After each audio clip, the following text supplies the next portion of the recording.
करता हूं, जो एक श्लोकी रामायण भी कहा जाता है, जिसे आदो राम तपयो वनादिगमो हत्वा मृगम कांचनम वैदेहीहरणम जटायुमर्दनम सुग्रीव संभाषणम वाली निर्तलम समुद्रतनम लंकापुरीतानम पाश्चात कुंभकर्णनम एतदि रामायणम।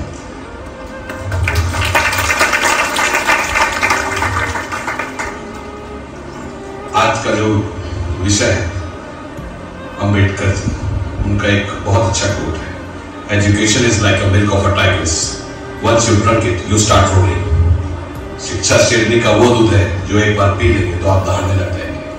और हम सभी शिक्षित भी हैं और शिक्षा से जुड़े हुए भी हैं। ऐसा बोला जाता है पढ़ा लिखा आदमी पढ़ाई छोड़ दे तो अनपढ़ से भी बेकार हो जाता है। हमें पढ़ना नहीं है, पढ़ते लिखते रहना है। और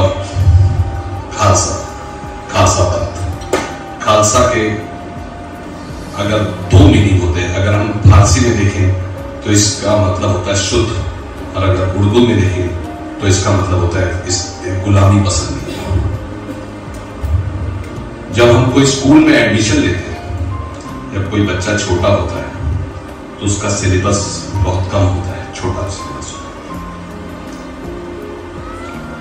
सिख का पहला एडमिशन, पहली क्लास, पहला क्लास टीचर श्री गुरु नानक देव जी ने, और उनका स्कूल था करतारपुर साहिब। 975 वर्ड्स का सिलेबस मिला जो गुरु ग्रंथ साहिब में दर्ज है शब्दों का। फिर क्लास चेंज हुई, क्लास टीचर बने गुरु अंगद देव जी। सिलेबस मिला 62 वर्ड्स का जो गुरु ग्रंथ साहिब में दर्ज है, और स्कूल बना खंडूर साहिब। सिलेबस चेंज होता गया, फिर गुरु हमारे क्लास टीचर बने गुरु अमरदास जी। सिलेबस मिला 960 शब्दों का, और गोइंदवाल साहब स्कूल बना। बच्चा बड़ा होते जा रहा है, सिलेबस और आगे बढ़ते जा रहा है। अब चौथे गुरु अमरदास जी क्लास टीचर बन गए, स्कूल बना हमारा अमृतसर साहब। सिलेबस मिला हमें 62 वर्ड्स का।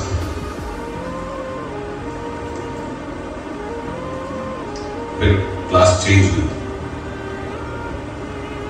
क्लास टीचर बने गुरु अर्जन देव जी। सिलेबस मिला, इनका थोड़ा ज्यादा सिलेबस था, बच्चा बड़ा हो गया, 2318 शब्दों का जो गुरु ग्रंथ साहिब में दर्ज है। अब छठवीं क्लास, छठवें गुरु हमारे बने हरगोबिंद साहिब जी, और स्कूल बना अकाल तख्त साहिब। सिलेबस नहीं मिला, लेकिन यहाँ 40 लोगों की बाणियां दर्ज हुई, जिसमें कबीर, रैदास, भक्त धन्ना, सूरदास जी की, और सूरदास जी की सिर्फ और सिर्फ एक ही लाइन दर्ज है। 113 भट्टों की बानी जुड़ी। भट्ट वो होते थे, जैसे जब हम वीर रस का गायन राजाओं के यहाँ होता था, तो हमारे हरमंदिर साहब में वो कीर्तन गाया करते थे, उनकी बानी दर्ज है। 3 गुरु सिखों की बानी है। फिर क्लास चेंज हुई, सिलेबस यही था क्योंकि सिलेबस बहुत मिल गया था। अब गुरु बने हर राय साहब जी। क्लासरूम बनी किरतपुर साहब, जो उस समय का सबसे बड़ा आयुर्वेदिक का माना जाता था। सिलेबस वही था। इन्होंने 12 सिखों का भी इलाज किया था, ट्रीटमेंट किया था, उनको ठीक किया था।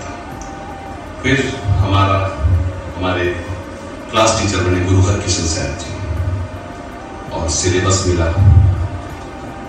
वही सिलेबस चलता रहा, और उनका क्लासरूम बना बंगला साहब। फिर गुरु बने हमारे गुरु तेग बहादुर जी, क्लासरूम बना अनंतपुर साहब। सिलेबस मिला 116 शब्दों का। अब एग्जाम की बारी आई। अक्सर ऐसा बोला जाता है कि जो बच्चा पढ़ाई में होशियार होता है, लेकिन अगर वो बाद में पढ़ाई कर ठीक से ना करें, जैसे हम देखते हैं जो 12th में जिनके बहुत अच्छे मार्क्स आते हैं, IAS का एग्जाम या कोई बड़े एग्जाम होते हैं उसमें फेल हो जाते हैं, और जो गधा बच्चा होता है, जो एवरेज होता है, वो पास हो जाता है। वो इसलिए होता है क्योंकि जिसने अपने गुरु की बात मानी वो आगे जाता है, और जो ओवर कॉन्फिडेंस हो जाता है वो फेल हो जाता है। उसके बाद एग्जामिनेशन की बारी है, और एग्जामिनेशन जो होता है हम अक्सर देखते हैं सिलेबस लीक नहीं किया जाता। आप कोई भी एग्जामिनेशन होगा उसका सिलेबस लीक नहीं किया जाएगा। अगर लीक होगा तो वो एग्जाम नहीं होता। गुरु गोविंद सिंह जी ने परीक्षा ली खंडूर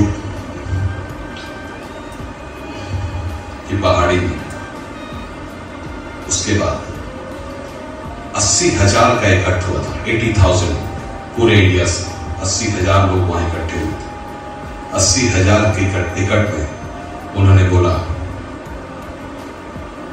है कोई गुरु का बेटा जो शीश करेगा बेटा, कोई गुरु का बेटा है जो शीश भेंट करेगा मेरे इस मानव धर्म को बचाने के लिए, इस हिंदू धर्म को बचाने के लिए, इस राष्ट्र को बचाने के लिए। फिर कोई नहीं आया। फिर दोबारा बोला गया, है कोई गुरु का बेटा जो शीश करेगा बेटा। फिर कोई नहीं आया। फिर तीसरी बार धर्मचंद आए लाहौर से, उनको अंदर ले जाया गया, खून से सनी तलवार। फिर गुरुजी वापस लेके आए उनका से, फिर मांगे, एक बार शीश मांग ली, लोगों ने दे दिया, दोबारा मांग रहे हैं तो कुछ मेरे जैसे हल्के थे वो तो निकल चले गए। फिर बोले, है कोई गुरु का बेटा जो शीश करेगा बेटा। फिर आए धर्मचंद, हस्तिनापुर दिल्ली जिसको कहा जाता है। सबसे ज्यादा धर्म का विनाश वहीं हुआ है, जितने मुगलों ने वहां अत्याचार किया है। उसके बाद जब उनको लेके जाया गया, अब हो रहा है सब। उसके बाद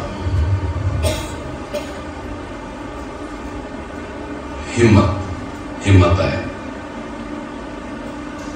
हिम्मत जगन्नाथपुर से आए, और फिर जब उनको लेके अंदर गए, फिर खून से तनी तलवार लेके आए। तो ये सिलसिला चलता रहा। फिर बोले, कुछ तो आधे चले गए, कुछ बचे रहे। फिर मौकम आए द्वारका से। फिर लास्ट में बहुत सारे लोग चले गए, बोले तो शीश पे शीश मांगे जा रहे हैं। फिर आए साहेब विदा से। फिर उन्होंने उनको अमृतपान कराया, और दया नाम से दया सिंह बनाया, मोकम चंद से मोकम सिंह बनाया। और उसके बाद गोविंद राय, उन्हीं से अमृतपान गोविंद राय ने किया, और खुद गुरु गोविंद सिंह बने। आप इस नामों की महिमा देखेंगे तो जिसके अंदर दया है उसके अंदर धर्म भी होगा, जिसके अंदर धर्म होगा तो उसके अंदर हिम्मत भी होगी, जिसके अंदर हिम्मत होगी उसके अंदर मौकम भी होगा, दृढ़ता भी होगी, और जिसके अंदर दृढ़ता भी होगी वही साहेब बनेगा। जो साहेब होगा वही मौकम होगा, जो मौकम होगा उसी के अंदर हिम्मत होगी, जिसके अंदर हिम्मत होगी वही धर्म अपनाएगा, और जिसके अंदर धर्म अपनाएगा वो दया भी उसी के अंदर रहेगी। और वही हमारे अगर 4 शहरजादों को देखें, जो अजीत होगा वही जुझार होगा, जो जुझार होगा वही जोरावर होगा, जो जोरावर होगा वही फतेह करेगा, जो फतेह वही करेगा जो जोरावर होगा, जो जोरावर होगा वही जूझेगा, और जो जूझेगा वही अजीत होगा।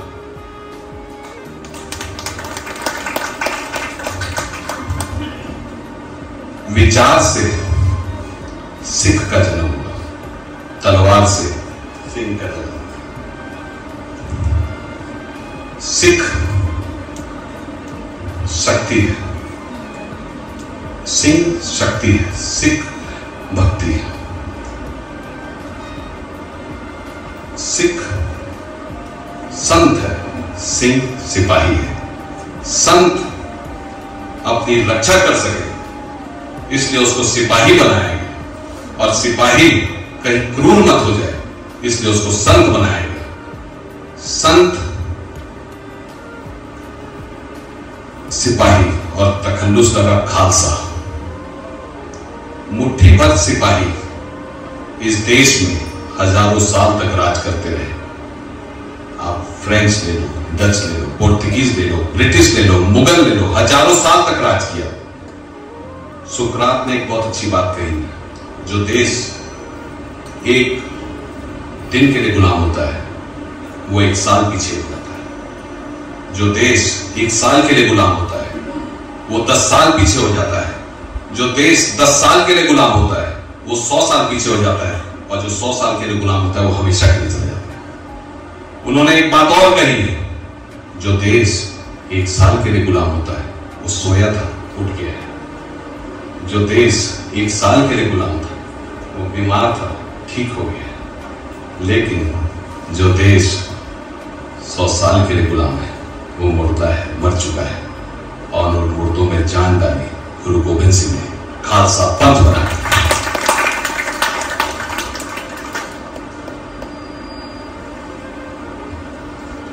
सिख की जितनी भी महिमा करो उतनी कम है। गुरु गोविंद सिंह ने एक शब्द कविता बोली जिसकी रविन्द्रनाथ टैगोर तारीफ करते नहीं थकते हैं। उसकी एक लाइन आप शायद सुने होंगे, प्रभ जी तो क्या लाज हमारी, पहली लाइन। इसमें सबसे महत्वपूर्ण बात यह है जो रविन्द्रनाथ टैगोर तारीफ करते हैं कि पहला अक्षर सेम है और पूरी लाइन उसी अक्षर से है, और सभी देवताओं का वर्णन किया है। ये गुरु गोविंद सिंह जी का ही इन्वेंशन था, उनसे ही आगे प्रेरणा मिली इस कविता जगत में, जिससे वो कविता वो इतनी ज्यादा पसंद थी कि उन्होंने वो तारीफ करते नहीं थकते हैं। उसकी मैं लाइन्स आपके सामने बताता हूं। प्रभु जी तो क्या लाज हमारी, अब न कोई यूज करेंगे, नीलकंठ नरहर नारायण नील बसंत बनवारी, अब प को यूज करेंगे, परम पुरख परमेश्वर स्वामी पावन पौन आहारी, अब म को यूज करेंगे, माधव महाज्योत मत मर्दन मान मुकुंद मिरारी, अब न को यूज करेंगे, निर्विकार निर्ज्योत निद्रा बिन निर्विघ्न नरक निवारी, अब ध को यूज करेंगे, धनुर्पान कृष्णमान धराधर अत विकार सिधारी, आहो मत मन चरण सन्नाकर कर गए लेहो वाली, आहो मत मन चरण सन्नाकर कर गए लेहो वाली। सभी देवताओं का इस कविता में उन्होंने वर्णन किया है, और उसके साथ साथ हम देखते हैं कि हमारी जो सिखों की हरमंदिर साहिब है, वहां अगर आप जाते हैं तो डेली 7000 किलो आटा, 300 किलो दाल, 1.25 क्विंटल 1200 किलो चावल, 500 किलो लकड़ी, 500 किलो मक्खन, हजारों लीटर दूध और हजारों लीटर घी, 60,000 रोटी 1 घंटे में बनती है, जो गुरु अमरदास जी का गोल्डन टेम्पल है। और वहां जिस दिन लंगर होता है, जिस दिन गुरुपुरब होता है, तो इसकी डबल होती है। ये ही हमारे गुरु की महिमा है। और इसके साथ साथ गुरु गोविंद सिंह जी ने औरंगजेब को चिट्ठी लिखी थी जिसको जफरनामा कहा जाता है। उसमें उन्होंने जो पहली लाइन थी वो थी, ना साजो ना बाजो ना फौजो ना फर्ज खुदाबंद बख्शीद ऐसो बस, ना साज मटेरियल, बाज। बाज ही क्यों कहा जाता है, बाज ही क्यों कहा गुरु? बाज के जो गुण है वही गुण सिख के अंदर है। बाज कभी गुलामी पसंद नहीं करता। आप बाज को पिंजरे में रख दो, पिंजरा तोड़ देगा या फिर मर जाएगा। बाज कभी दूसरे का शिकार नहीं खाता। सिख कभी भी दूसरे का कभी भी गलत नहीं करता, अपनी मेहनत करता है। और उसके बाद मन निवाह मत उच्च। बाज जितनी ऊंचाई पे रहेगा उतनी नीचा शिकार करता है, और बाज कभी बुजुर्ग नहीं होता। 70 साल का भी सिख रहेगा तो 22 साल की एनर्जी रहेगी। बाज भी अगर 70 साल का रहेगा उसकी एनर्जी 22 साल की। हमारे 7वें 6वें गुरु के पास बाज था। पहली लड़ाई बाज के कारण हुई 1632 में, जो 1712 में बंदा सिंह बहादुर ने सरहद फतेह करके जीती। इनते बाज न लेना, अब इनते ताज बाज सब लेना, गुरु हरगोबिंद साहब के शब्द थे। जो पहली लड़ाई हुई 7वें गुरु हरगोबिंद साहब जी, उनके पास बाज था। 9वें गुरु तेग बहादुर जी, उनके पास बाज था। 10वें गुरु वो तो बाजा वाले बोलते ही थे। नंदलाल जी की वाणी, साच कहो सुन ले हो सबे, जिन प्रेम कियो तिन ही पर पाए। जो प्रेम करेगा उसी को ईश्वर मिलेगा। और यही वाणी हम गीता पढ़ते हैं तो भगवत गीता में 9वें अध्याय के 22वें श्लोक में अनन्यास चिंतायन्तो माय जनो बलुपासते तेषां नित्या भुक्तानां योग समव्यायाम। जो अनन्य भाव से मेरा होकर रहता है मैं उसके सारे योग की करता हूं। कोई भगवान का अपना होकर के देखा। आप रामचरितमानस भी पढ़ते होंगे, उसमें लिखा है रामदूत में मात जानकी, Ram is the institution where I work. और आप ये भी देखते हैं जब सुंदरकांड का पाठ जब आप पढ़ते हैं तो एक श्लोक आता है, मोह हृदय परम संदेहा सुनी कभी प्रकट की नहीं स्नेहा, कनक भूत्राकार शरीरा समर गहन करती बलबीरा, सीता मन भरोस तब भयो पुण्य लग रूप पवन सूत्र। सीता माता ने जब छोटा सा रूप देखा हनुमान जी का, देखा कि ये तो छोटे से हनुमान जी क्या करें, फिर उन्होंने बड़ा रूप लिया। तो हमारे गुरु गोविंद सिंह जी ने जब उनको अपना रूप दिखाना था तो उन्होंने अपना रूप दिखाया। जब कवि थे तब कवि थे, जब उन्होंने युद्ध लड़ा तब युद्ध लड़ा। और जफरनामे में यही बोला गया कि अब आपके पास ना फौज है, ना कुछ भी नहीं है, ना आपके पास ताज है, ना आपके पास कोई धन बची, ना दौलत बची, ना कुछ भी नहीं बचा, फिर भी आप तो जो मैंने अभी बोला था, ना साज हो, ना बाज हो, ना फौज हो, ना फर्ज, खुदा बंद बख्शी दे सूरज। ना साज है, ना बाज है, ना फौज है, ना फर्ज है, लेकिन उस खुदा की मेरे ऊपर आसरा है। तो उस खुदा के आश्रय से मेरे को और किसी के आश्रय की जरूरत नहीं है, मैं अब उसी के आश्रय से दिखा। तो हम सभी अगर ईश्वर से अगर सच्चा मानते हैं, तो अगर ईश्वर को हम सही ढंग से मानते हैं, तो उसके बाद हमें कोई किसी प्रकार की जरूरत नहीं है। और एक मैं आपको एक रविदास जी, क्योंकि रविदास जी का यहाँ इनके उसमें हमारे गुरबाणी में बहुत सारी है, बेगमपुरा शहर को ना दूध कर इनको ना, तो ही मोही अंतर कैसा, करक कटक कर कर अंतर कैसा, इनकी वाणी दर्ज है रविदास जी की। उनका एक किस्सा सुनाता हूँ। एक बार रविदास जी घर में रहते हैं तो एक ब्राह्मण गंगा स्नान करने जाते हैं। तो रविदास जी बोलते हैं कि कहाँ जा रहे हो पंडित जी? बोलते हैं मैं गंगा स्नान करने जा रहा हूँ। तो बोले मेरा एक काम करिए, ये गाना लीजिए और मेरे लिए भी गंगा में आप पूजा कर लीजिएगा और बोलिएगा मैंने कंगन मांगे। पंडित जी बोलते हैं चलो कोई बात नहीं, आप देर हो चले जाते हो। तो वो जाते हैं। तो जब वो जाते हैं तो स्नान करके फिर वापस आने लगते, तो उनको याद आता है अरे रविदास जी ने तो ये बोला था। तो जाते हैं गंगा मैया से प्रार्थना करते हैं और जो देते हैं उनको डालते हैं और बोलते हैं उन्होंने कंगन मांगे। तो गंगा माता जी प्रकट होती हैं और कंगन दे देती हैं। तो वो कंगन जैसे ही देखते हैं उनकी नीयत डूब जाती है। बोले ये क्या हुआ? तो सच में कंगन मिल गया। बोले पर रविदास जी को तो पता नहीं चलेगा। और वो कंगन को राजा को दे देते हैं। तो जब राजा को देते हैं कंगन तो राजा खुश होकर बड़ा इनाम देता है उनको, और राजा उस कंगन को अपनी अर्धांगिनी को दे देता है, रानी को। और इधर रविदास जी को तो बोल देते हैं कि कुछ नहीं मिला, ये तो ऐसे ही है, कोई कंगन मिलता है क्या?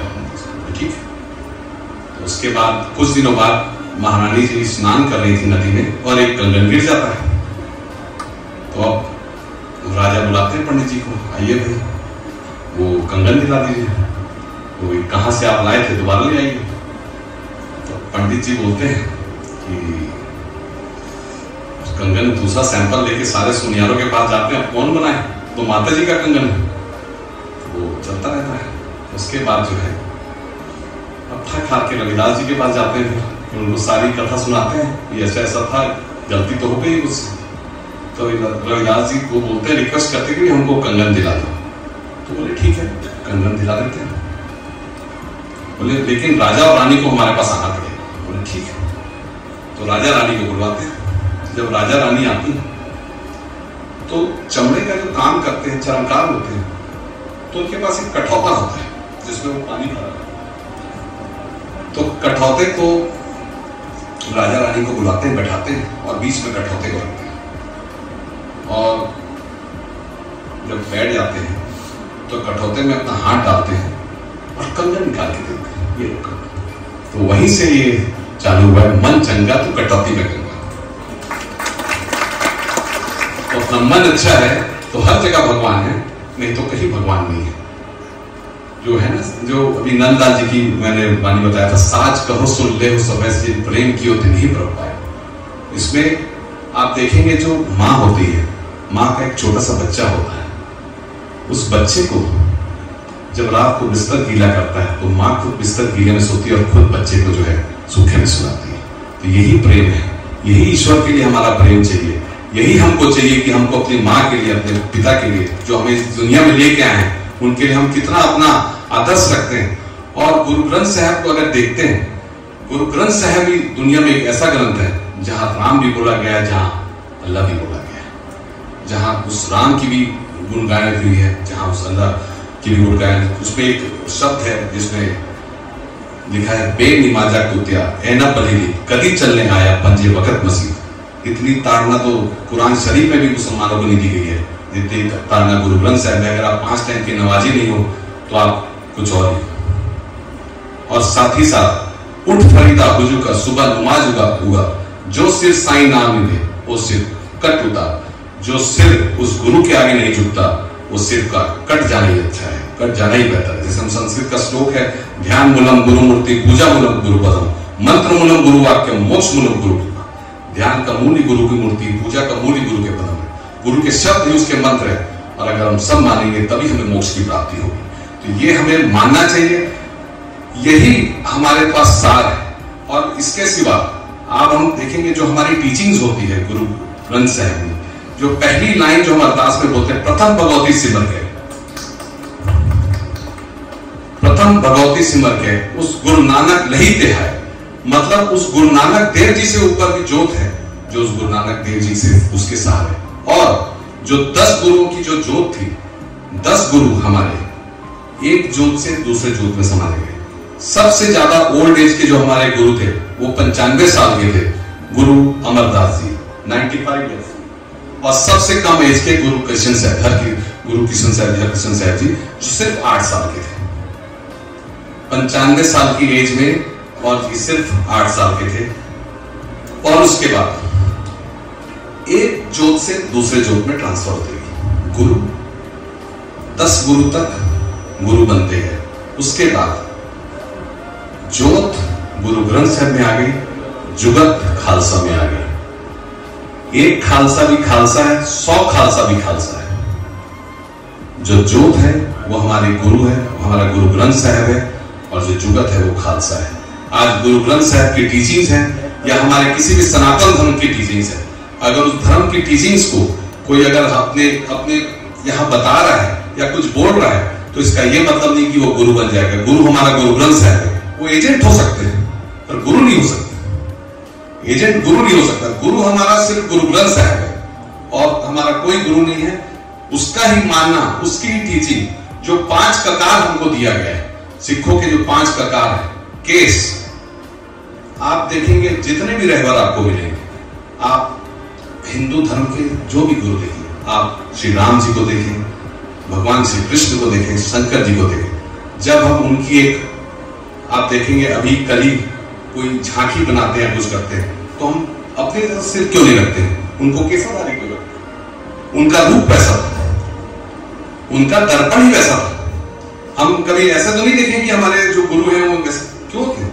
उसके बाद आप मोहम्मद साहब को देखेंगे, सल्लल्लाहु अलैहि वसल्लम, मोहम्मद साहब, आप उनके देखेंगे वो केसाधारी थे, बाकायदा लिखा हुआ है, बुक का नाम मेरे याद नहीं है, अभी ध्यान जहन में नहीं आ रहा, उसमें लिखा है कि उनके केस थे और वो पगड़ी पहनते थे। बाइबल अगर आप पढ़ते हैं तो बाइबल में एक कहानी आती है, डेथ ऑफ सैमसन, उसमें एक बाकायदा मूवी भी बनी है।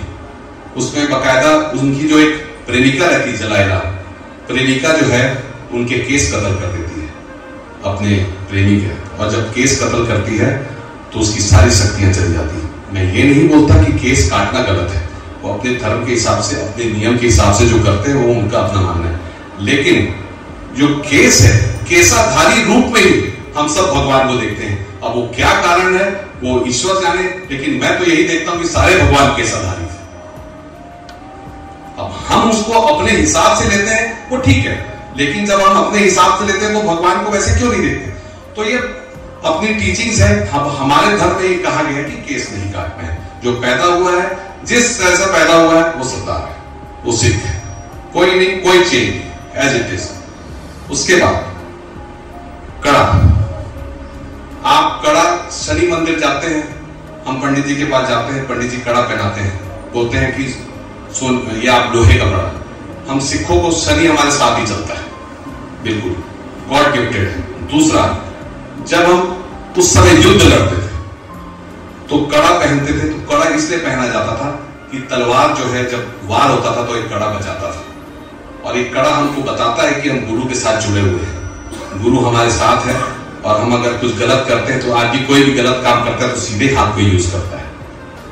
तो आप उस सीधे हाथ को जब किसी आदमी के साथ जैसे उंगली उठाओगे तो कड़ा गुरु बताएगा कि आपने कड़ा बताया, आपको बताएगा कि आप सिख हो। कछहरा जिसको हम बोलते हैं, जो हमारे अपना प्रतीक है, जो हम हमारे अंदर हमारी एनर्जी का प्रतीक है, आज अगर हम कोई गलत करते हैं तो वो ये बताता है कि हमारे साथ जो है हम गलत करेंगे तो हम फिर सीख नहीं है। किरपान, कछहरा, और आप कंघा देखेंगे, कंघा जो है आप आज देखेंगे, आज के युग में हम दूसरे की कंघी यूज नहीं करते, मेरी कंघी है, मेरी कंघी। हमारे को ईश्वर ने अपनी कंघी ऑलरेडी दी है, कहीं कोई दिक्कत ही नहीं है। और आप किसी भी इंस्टीट्यूशन में जाते हैं तो आप देखेंगे वो बाल को कवर किए रहते हैं। कवर क्यों? जब कवर, आप डॉक्टर के पास जाएंगे वो भी कैप लगाएगा, किसी रेस्टोरेंट के पास शेफ में जाएंगे वो भी कैप लगाएगा, किसी मल्टीनेशनल में जाएंगे वहां भी कैप, वो इसलिए कि हाइजीन के लिए। ठंड है तो आपको ठंड नहीं लगेगी, गर्मी है तो आपको गर्मी नहीं लगेगी, आप पगड़ी पहनेंगे। जो पगड़ी पहन के जो निकल जाएगा उसके अंदर ताकत अपने आप आ जाएगी, यहां खड़े को बोलने लग जाएगा।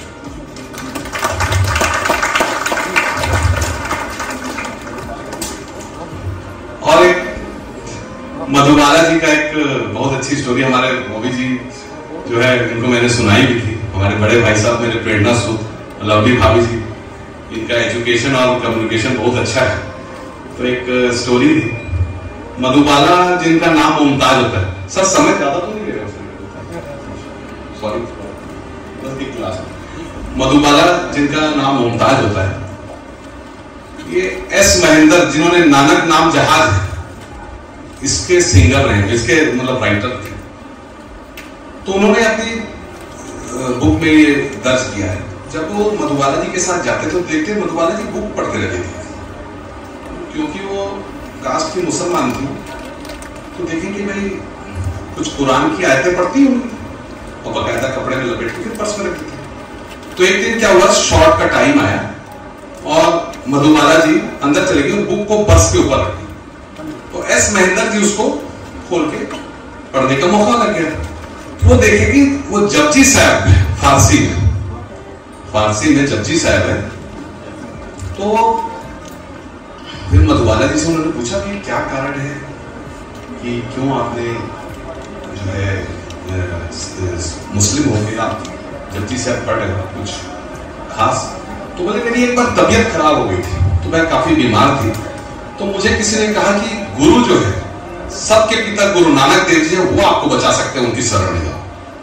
तो मैं फिर अंधेरी के गुरुद्वारे में गई और वहां ज्ञानी जी से अरदास कराई और धीरे धीरे मेरी तबीयत ठीक होती गई।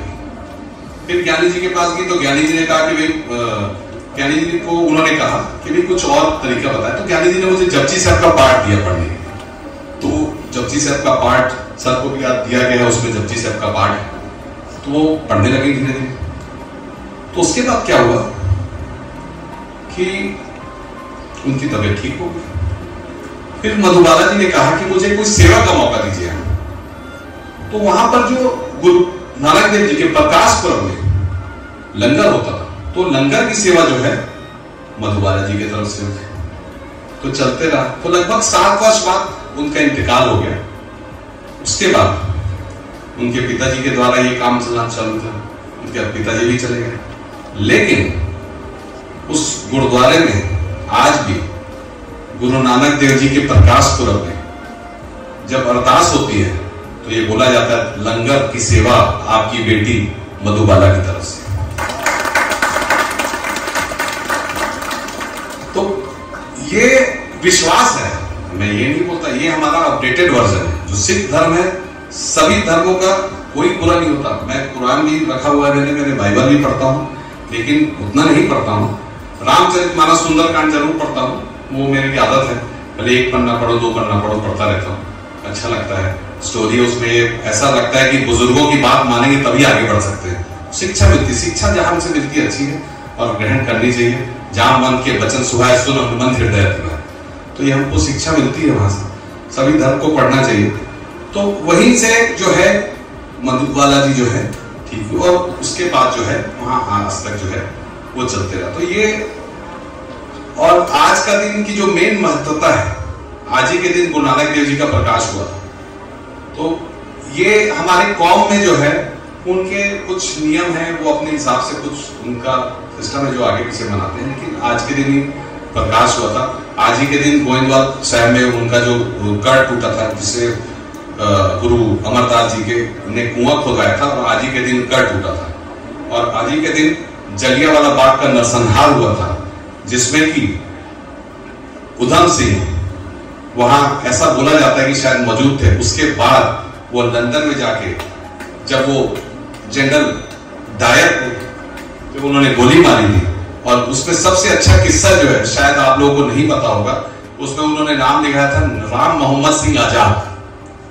जब उन्होंने गोली मारी थी तब अपना नाम लिखाया था राम मोहम्मद सिंह आजाद, मतलब मैं राम भी हूं, मोहम्मद भी हूं और सिंह भी हूं। और जब उनके अवशेष को कुछ सालों पहले हिंदुस्तान में लाया गया, तो हिंदू धर्म के द्वारा उसे संस्कार कराया गया, मुस्लिम धर्म के द्वारा दफनाया गया और नदी में डुबाया गया। तो ये उस जलियांवाला बाग का नरसंहार का जो पाठ है कि राम मोहम्मद सिंह आजाद, उसने नाम रखा था कि हिंदू ने भी मारा है और मुसलमान ने भी मारा है और सिख ने भी मारा है। और उसके बाद उसी दिन हमारे हरकिशन साहब जी ज्योति जोत समाये थे, और उसी दिन उन्होंने कहा था कि बाबा गुरु बकाला, मतलब 9वें गुरु का अपडेट दिया था उन्होंने कि 9वें गुरु आपको बकाला में मिलेंगे। तो यही शिक्षा मिलती है गुरु ग्रंथ साहिब जी से हमने, और हमारे 10 गुरुओं का जो मैंने बताया है कि 10 गुरुओं का निचोड़ बताया कि हमारे गुरु जोत जो है, जोत हमारे गुरु ग्रंथ साहिब है, जुगत जो है हम खालसा है। एक खालसा भी खालसा है, 100 खालसा भी खालसा है। खालसा मेरो रूप है खास, खालसों में मैं करो निवास, खालसों मेरो सज्जन पूरा, खालसों मेरो सदगुरु पूरा। तो हम खालसा हूं, खालसों में करो। तो ये तो क्या है कि ये टीचिंग्स है और पढ़ना चाहिए, और हमें पता भी होना चाहिए, क्योंकि क्या होता है अवेयर नहीं है, हम पढ़ते नहीं है। दुर्भाग्यपूर्ण बात यह है कि पढ़ना चाहिए, पढ़ के पता होना चाहिए कि किसमें क्या लिखा है, किसमें क्या, किन्होंने कुर्बानी दी थी। किसे हिंद की चादर कहा जाता है, हिंदुओं की रक्षा करने के लिए कुर्बानी दी थी। गुरु तेग बहादुर ने कुर्बानी दी थी, गुरु अर्जन देव जी ने कुर्बानी दी थी। आज उनको याद करना हमारा फर्ज है, क्योंकि आज वो हैं तो हम हैं, नहीं तो आज बहुत मुश्किल था। और लास्ट मेरा, क्योंकि हम अटल बिहारी जी के प्रांगण में हैं, तो मैं उनकी एक कविता बोलूंगा। भारत एक भूमि का टुकड़ा नहीं, जीता जाता राष्ट्र पुरुष है। ये वंदन की धरती है, अभिनंदन की धरती है, ये अर्पण की भूमि है, दर्पण की भूमि है। इसके नदी नदी में गंगा है, कण कण में शंकर है। हम जिएंगे तो इस भारत के लिए और मरेंगे तो इस भारत के लिए। और मरने के बाद जब हमारी अस्थियों को गंगा में बहाया जाएगा तो आवाज आएगी भारत माता की जय, भारत माता की जय। बहुत बहुत धन्यवाद। और कुछ अगर गलत बोला होगा तो उसके माफी चाहता हूँ, अगर आप लोगों को इससे ठेस पहुंची हो तो। और आप सभी का नमस्कार, जो आपने इतना प्रोत्साहन दिया, तालियों की एक बार और तालियों की गवाह। और मैं बोलूंगा वाहिगुरु जी का खालसा, बोले बोले सो निहाल। चलिए ठीक है, जय श्री राम। सम्मानित मंच और प्रबुद्ध श्रोतागण,